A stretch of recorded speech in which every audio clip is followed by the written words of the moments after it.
From KWCH 12 Eyewitness News, breaking news. I grabbed a guy out of his truck and semi-truck, and we were driving with fire on both sides, zero visibility, and just praying with me. Thousands of acres across Kansas burn. Thousands forced to evacuate as wildfires burn out of control. The fire threat continues this morning. We have Team 12 coverage so you can be aware of the fire risk before you start your day. We have Pilar Pedraza live in Hutchinson. More than 10,000 people there had to leave their homes. And we also now know that one person has lost their life because of the fires. We'll get to Pilar in just a moment. But first, Mark, will fire crews get any sort of break today? Well, they're getting a break right now. Wind speeds are less than 10 miles an hour. And in fact, in the 5 o'clock hour, it was calm in Hutchinson. Now a west wind at 9 in Hutch, west wind at 7 here in Wichita. And just look at the numbers, find a town near you, and you'll know these numbers compared to Monday pale in comparison. We were already dealing with 60-mile-an-hour gusts at times by the early morning hours yesterday. The gust map today, blank. So that's some good news to share right now. Winds are going to pick up, though, as we work our way through the rest of the morning and into the midday hours. It's around 15 miles an hour here, Wichita and Hutchinson by 8 a.m. By the time we hit the lunch hour, 20 to 25-mile-an-hour winds, gusting to near 30 miles an hour, yes, but again, no gusts to 60 expected today. The winds will not be as wicked, is what I'm trying to say. So those wind speeds, 5 to 15, sunshine, low to mid-30s. It's much colder out the door this morning, mid-40s by 10 a.m., 56 by noon. Looking for a high in the mid-60s and some wind gusts around 30 miles an hour as we work our way later into the day. Tomorrow, lighter winds, even lighter on Thursday. We'll talk more about that in a few minutes. One of the fires we've been tracking is this one north of Hutchinson. It's near the Highlands neighborhood. We told you yesterday morning it was largely contained, but that changed yesterday afternoon when the winds allowed the fire to break the containment lines, sending it back towards homes. Much of that neighborhood has once again been evacuated. Pilar Pedraza joins us live this morning with the latest on the fire. Pilar. For those evacuated, finding out what's going on in that evacuation zone behind these barriers is of primary importance. Now, we haven't had a whole lot of word on that for several hours, but we just learned there will be a briefing at 7 o'clock this morning. We'll be headed there in the next few minutes. But because of that lack of information overnight, many people spent the night watching the skies as the fire advanced. We're apprehensive, you know. We're just hoping it doesn't. The fire chased Stephen Adams and his wife from their home of 30 years Monday.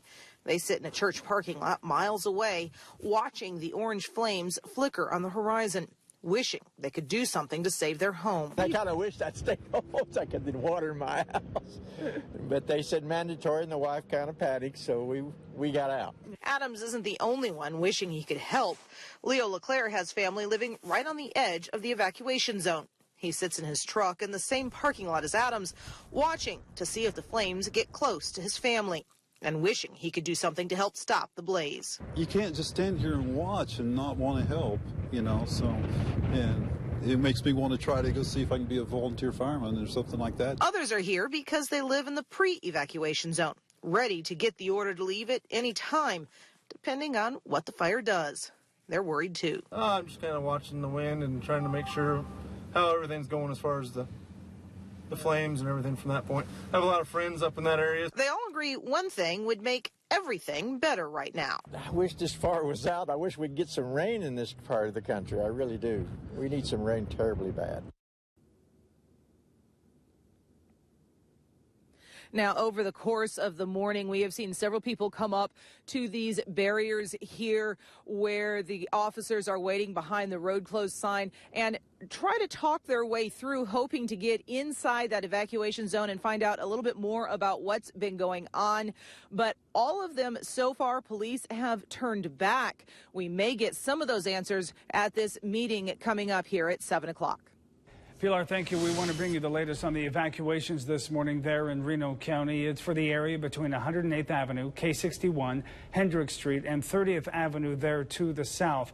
An evacuation shelter has been set up in Hutchinson at the State Fairgrounds. Reno County Emergency Management says you can enter at 20th and Poplar, then go to the encampment building. We are also following breaking news in western Kansas. Hundreds of people in Clark County are waking up in shelters. This involves people in Comanche County as well. They had to evacuate. You can see the huge flames in this area. At one point, this fire surrounded the city of Ashland. Emergency officials say there is damage across Clark County. We know 8 buildings were destroyed in Inglewood. We're also still being told that US 160 is still closed. It is unsafe to try to enter Protection or Ashland. Protection was also evacuated. And if you are looking for loved ones who might have evacuated from Clark County, they're likely at Coldwater High School. That is the shelter that's set up for anyone affected by these fires. Shane Kanicki is on the road to Coldwater. You can expect live updates when he arrives. And also, troopers say the wildfire in Clark County is responsible for killing an Oklahoma man. 39-year-old Corey Holt died yesterday. Troopers say he left his jackknifed semi. He says Holt wrecked while trying to avoid smoke along K-34. This happened 7 miles west of Ashland, right in the heart of the Clark County fire. You'll notice the ticker running at the bottom of your screen. There are a couple of school districts and schools that are closed today because of all the fires. Kids in Buhler, Nickerson, and South Hutchinson and the Coldwater Comanche County School District will all be closed today. Central Christian is closed as well. Central Christian in Hutchinson. Another fire in Ellsworth County forced hundreds of people to leave their homes in Wilson and parts of Dorrance. At one point, the smoke was so bad, troopers shut down I-70. The interstate did reopen last night just before 10 o'clock. It was a scary scene for people near the fires, including one trucker who had to be rescued by the Kansas Highway Patrol. Smoke coming in, can hardly breathe. We're just hoping to get out of there. I was just hoping that there wasn't a car stopped in the middle of the road that we would just run right into it. Everyone in Wilson who was forced to evacuate was allowed to go back home last night around 10 o'clock. All right, here's the latest on the fires burning across Kansas. In Hutchinson, at least 10,000 people were forced to evacuate because of a fire between K61 and 30th Avenue. Fire burning in Clark County forced people in the towns of Ashland and Inglewood to evacuate. Also, the town of Protection in Comanche County forced to evacuate. Fire in Ellsworth County got dangerously close to homes, prompting evacuations. Those evacuations were lifted last night. If you were looking to find people who've been evacuated in Reno or Clark counties, here's where you can find them, or at least a place you can begin to look. The Kansas State Fairgrounds in Hutchinson or Coldwater High School in Comanche County. We'll continue to follow these fires all morning. Look for updates as we get them on your KWCH mobile app. We didn't just see wildfires yesterday. Parts of Kansas saw strong to severe thunderstorms, too. We were southwest of Leon, where spotters say a brief tornado touched down. The National Weather Service has not confirmed that. We could get that information today, but you can definitely see the damage from the storm. Eyewitness News talked to the person who lives in this home, who says there's debris everywhere around his house. The deputy fire chief in this part of the county says they're expecting to see more damage once the sun comes up. When it gets daylight, we can come up with a better deal. I know there's some damage on the truck and damage to the building. Witnesses near Leon say they saw a funnel cloud. The storm did prompt a severe thunderstorm warning. A much worse situation in the Kansas City area, also breaking overnight. In for a lot of cleanup. At least 2 tornadoes touched down last night. The Johnson County Airport in Olathe was affected. You can see the damage there to planes and the airport hangar, and also the fences, all the infrastructure there. Hangars crumbled by the strong winds. A nearby gas main also ruptured. At last check, the airport is closed to all traffic. There was a large line of this storm, really spanned several states, causing a lot of damage, regardless of whether it was tornado or straight line winds. And right now you're looking at quite a few tornado reports. Yeah, over 24 tornado reports, Scott, affecting 5 states here: eastern Kansas, Missouri, Iowa, Illinois, and even parts of the Midwest farther to the east. Look at all the hail and wind reports here, too, as well. Again, that was last night through early this morning, and severe weather continues to be a concern for folks off to the east. The Missouri boot heel getting pounded hard by some storms right now. Storms stretch all the way down to those areas southeast of Little Rock, all the way up here through the lower Great Lakes. And the threat for severe weather ongoing right now, with severe thunderstorm watches out for a big portion of southern Missouri, northern Mississippi, and northern Louisiana. Later on today, this yellow area, slight risk for more of the same: hail, damaging winds, and the possibility of tornadoes. Today at 10 a.m., except for Reno County, where the wildfires are being battled, there will be a test tornado siren sounding. A great time to practice your safety drills at home, work, or at school. part of Severe Weather Awareness Week here in Kansas. Rain in the forecast. It's a little ways down the road, and lighter winds too. We'll be talking about that in a few minutes. All right, your Storm Team 12 weather app will keep you updated on severe weather, from the fires to the tornadoes. You can use the GPS in your phone to give you the latest information wherever you are. If you do not have our app, just search KWCH in your app store. The haze in your health, the damage smoky skies can do to your body. And we're still in Hutchinson this morning. Thousands of people evacuated due to a fire north of town. Pilar Pedraza is out there. We'll continue to check in with her throughout the morning. Expect more from KWCH 12. This is Eyewitness News this morning in high definition, online at kwch.com. Follow KWCH on Facebook and Twitter. With wildfires ongoing, want to keep these wind speeds in front of you this morning. And waking up to wind speeds less than 10 miles an hour. Salina, Hutch, Wichita, Winfield, Medicine Lodge, and points east to the west. Wind speeds running around 10 to 15 miles an hour. Winds expected to ramp up as the morning grows longer and into the afternoon. Still dealing with dry grass, very low humidity. The air's super dry out there. So again, the red flag warning for extreme fire danger continues this afternoon through the early evening hours. And behind the potent cold front that stirred up the wicked winds yesterday and the severe weather, well, we're dealing with wind chills this morning in the teens to the west. Now single digit, 7 in Garden City. Dressed for 23, Wichita, 27, Hutch, 25, Salina, 21, Great Bend, 17 in Dodge. So firefighters not only fighting the blaze, but also the bitter wind chills, at least by March standards, right? All right, here's the future track wind. West at 20 miles an hour in Goodland already by 9 a.m., the time beneath the 12, running around 15 miles an hour here in the east. As mentioned, the winds get stronger here, central and eastern Kansas, as the day grows longer. And by 5 o'clock, winds are already starting to simmer down just a smidge in the west, but still huffing and puffing about 20 to 25 miles an hour here in the east. After the sun sets, I do think the winds will start to back down fairly quickly. Forecast specifics for today: upper 50s for Goodland, lower 60s for you in Garden, 62 likewise Salina, 63 Hutch, 64 Wichita, 65 for Dodge. Lots of sunshine today. Still breezy tomorrow, but not even as strong the winds as today. Temperatures will warm into the upper 60s to low to mid 70s. Rain chances, we desperately need some. Looks like late Friday into early Saturday, central and eastern Kansas stand a pretty good bet to get wet. This will be closer to, well, midnight, I believe, in eastern sections of Kansas, and then Saturday morning, still looking at some lingering rain chances as well. Timing and amounts are still something we're working out, but something that at least we're happy to see, a chance for rain toward the end of the week.